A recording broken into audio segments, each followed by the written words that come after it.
Sekarang saya ada di Pulau Sumbawa. Ternyata beberapa desa di Pulau Sumbawa masih kental dengan adat istiadatnya. Seperti di desa Pamulung yang sekarang lagi saya kunjungi ini. Abang ini pemirsa, mereka masih menyimpan kebiasaan yang diwariskan turun-temurun dari nenek moyang masyarakat Sumbawa.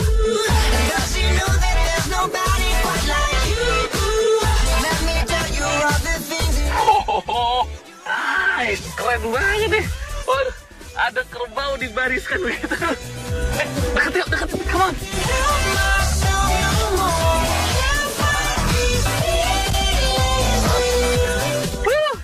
Pemirsa, penemuan saya hari ini keren banget nih. Apa your everyday discoveries, Nu? Di desa Pamulung, salah satu perlombaan khas Sumbawa yang bernama balapan kebo masih dilestarikan. Saya penasaran banget, apa sih balapan kerbau tersebut? Lalu kenapa kerbau-kerbau di sini harus dihias seperti ini? Cari tahu ya. Assalamualaikum. Waalaikumsalam. Aduh, halo Pak. Ibu. Silamu. Artinya apa tuh? Silakan, selamat datang. Oh, silakan selamat datang. Ini sedang ada apa di sini sebenarnya Bu Wati? Kita nggak ada balapan kebo, Mas. Hari ini ada balapan kebo, iya. Awalnya dulu balapan kerbau ini sebenarnya apa Bu? Apa upacara adat kah? Atau sekadar permainan saja atau? Ini sebenarnya dulu pada zaman dahulu itu kan belum ada traktor, belum ada untuk belajar sawah. Jadi permainan kerbau ini diadakan pada saat mau tanam padi. Jadi untuk membuat tanah lebih subur dan supaya hasilnya sebagainya. Dan juga untuk sport, untuk olahraga ya. Ini kalau saya perhatikan kerbaunya Ibu, ini apa sedikit beda di jenisnya Ibu ya? Iya. Nggak terlalu hitam, nggak terlalu putih. Kayak saya gitu deh Bu, trading gitu kali ini. Ini maaf Bu, jenis apa ini kerbaunya? Memang asli kebo Sumbawa. Asli kebo Sumbawa. Ternyata pemirsa, kerbau-kerbau yang akan dilombakan hanyalah kerbau jantan pemirsa. Karena kerbau betina larinya nggak secepat jantan akibat mereka melahirkan. Jadi meskipun terlihat cantik-cantik, mereka semua jantan pemirsa. Jadi jangan salah ya. Dan ada yang biasa secara tradisional dengan daun-daun kering, ada juga yang modern nih kayak yang satu ini. Nah, tujuan menghias kerbau ini adalah untuk memeriahkan perlombaan balapan kebo. Uniknya nih, kerbau-kerbau ini dirawat dengan apik pemirsa. Mulai dari dimandikan air hangat, dipijit-pijit, anginnya keluar deh. Sekarang, saya juga mau menyalurkan ide kreatif saya menghias kerbau. Mulai dari mana ya? Dari kepala. Oke, sekarang kita akan memulai membuat si tampan semakin menjadi tampan ya Bu ya, kerbau kita nih. Aduh. Oke, silamu. Kamu dari awal kacamata dulu mungkin. Dari kacamata dulu, kekecilan.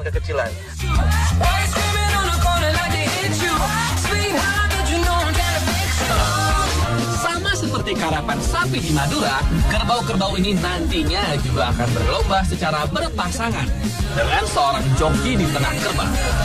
Untuk kerbau-kerbau yang ikut serta, usianya berkisar antara 2 sampai 5 tahun. Namun, dalam balapan kebo, perlombaan bukan sekedar adu kecepatan kerbau saja, tetapi adu mantra para sandro atau dukun. Kerbau-kerbau yang mengikuti balapan akan berjuang mencapai sebuah tiang yang dinamakan saka. Namun, saka tersebut telah dimanterai agar kerbau sulit mencapai saka. Malah nih pemirsa, bisa jadi kerbaunya berbelok ke arah yang lain. Ajaib ya. Nah, untuk menghindari mantra saka ini, para sandro kerbau juga mengadakan ritual sendiri dan memantrai kerbau-kerbau tersebut. Dimantrai ya, bukan dimaterai. Emang mau dijual pakai materai? Dalam ritual ini, salah satu hal yang penting harus disiapkan adalah Mama Peko. Awapeko ini terdiri dari sebuah kendi berisi air, buah pisang, nasi putih, telur, dan daun lontar. Saya mendadak lapar, pemirsa. Nah, Awapeko akan dibawa oleh Sandro menyitari kerbau sambil membacakan doa-doa untuk menangkal mantra.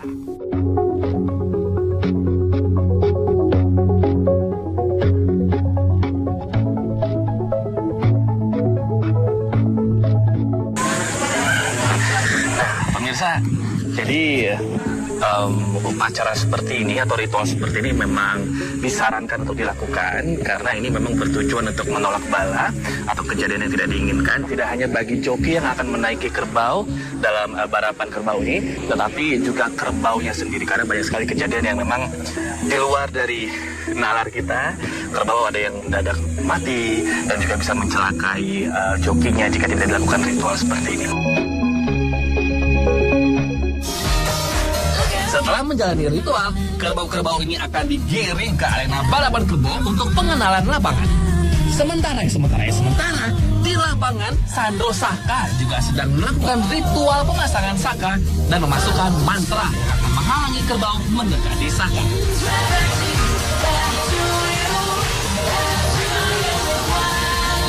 Setelah Saka diberi mantra, kerbau-kerbau dimasukkan ke arena berlumpur mengelilingi arena tersebut dan melewati sang Saka.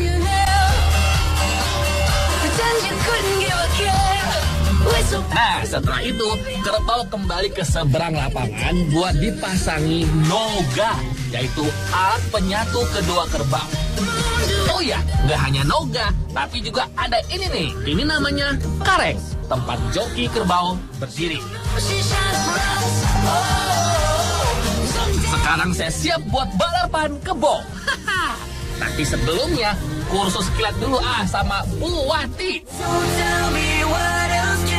Tapi Bu Wati yang pasti hebat banget nih. Dia udah biasa ikutan balapan kebo. Nah, saya harus belajar sama beliau biar tahu gimana caranya menunggangi kerbau di atas kareng. Kan gak lucu pemirsa kalau nanti saya yang malah dikejar kerbau. Untung-untung cuma dikejar. Kalau ditanduk bagaimana? Ya jauh deh saya kelempar. Nah, pemanasan pun sudah, tarik-tarik urat, tarik-tarik muscle sudah, dan balapan pun dimulai.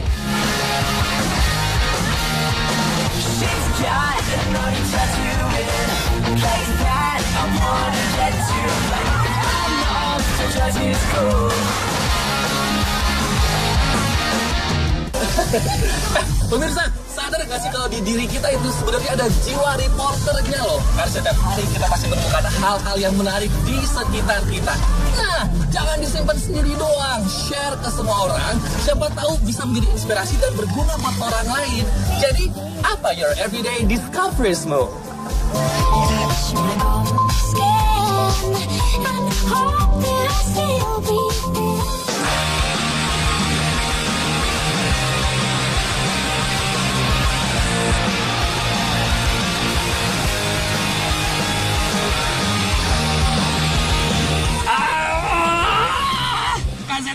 KZL alias Kesel, pemirsa. Ternyata naik di atas kareng ini gak semudah yang saya tonton. Waduh, ini butuh banget yang namanya keseimbangan dan kekuatan pada kaki. Masalahnya sih pemirsa ya, lumpur yang mengenai kaki membuat kareng tempat saya berpijak tadi menjadi licin. Nah, padahal nih, pikiran saya itu harus fokus buat mengendalikan sepasang kerbau ini, pemirsa. Setelah beberapa kali mencoba, barulah saya bisa bertahan hingga mendekati Saka. Tapi tetap saja pemirsa, saya nggak bisa nabrak Saka. Harus kursus lebih nih sama Bu Ati.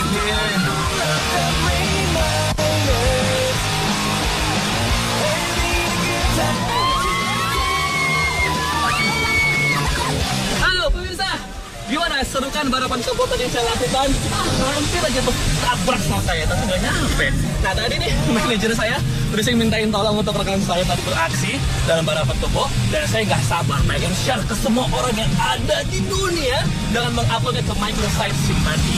Dan siapa tahu bisa menjadi inspirasi untuk banyak orang, terutama buat Anda yang suka traveling dan mau traveling dekat-dekat ini. Dan pemirsa juga bisa loh, siapa tahu Anda bisa menangin hadiah perjalanan seru yang sesuai dengan minat Anda. Soalnya sih, banget. Tinggal abadikan aja momen-momen menarik dalam kehidupan Anda sehari-hari, dan mulai dari fashion, travel, makanan, seni, musik, film, sport, sampai teknologi bisa bentuknya video, audio, atau mungkin juga foto. Sekarang saya mau bersih-bersih karena saya pengen langsung upload ke Microsite Simpati. Izinkan saya bersih-bersih.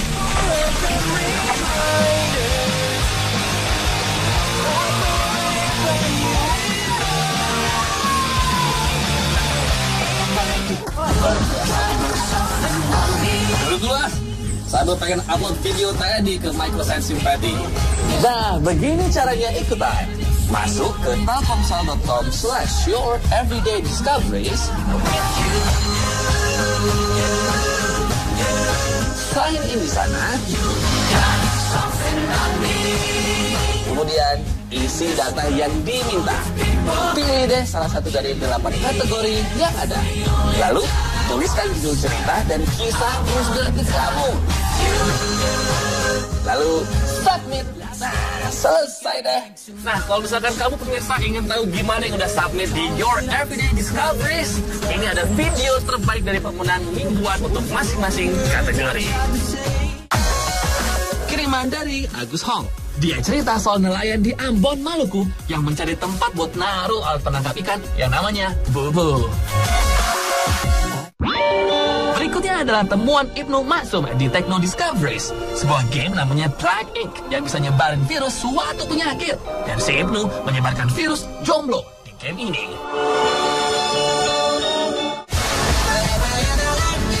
Lia Hoirunisa, teman kita ini motret kegiatan Run for Education, di mana orang berlari buat membantu pendidikan di Indonesia. Wow, inspiratif banget ya. Kalau ini, temuannya Wilman Nartakusuma di Music Discoveries.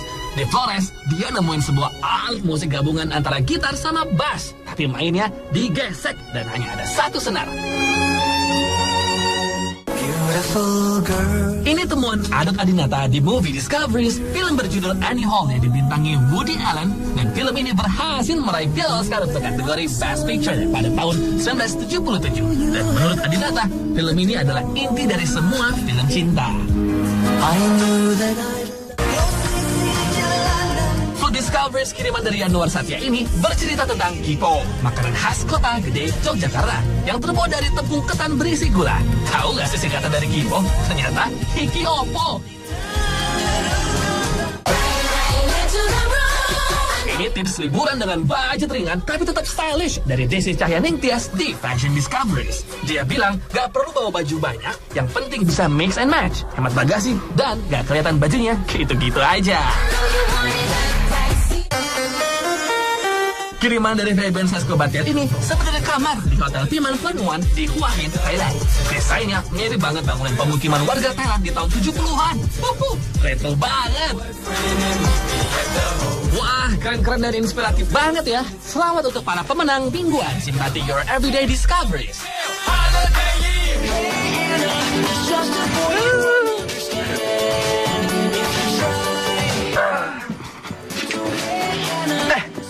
Ngapain masih ngeliatin? Buruan ambil gadget kamu, masuk ke www.telkomsel.com/youreverydayDiscoveries. Jadi tunggu apa lagi? Abadikan setiap momen yang keren, yang oke banget di sekitar kamu, yang kamu anggap menarik. Terus buruan, sekali lagi kirim ke telkomsel.com/youreverydayDiscoveries. Karenamu, Indonesia menemukan. Udah, mau jalan orang. Langsung upload ya.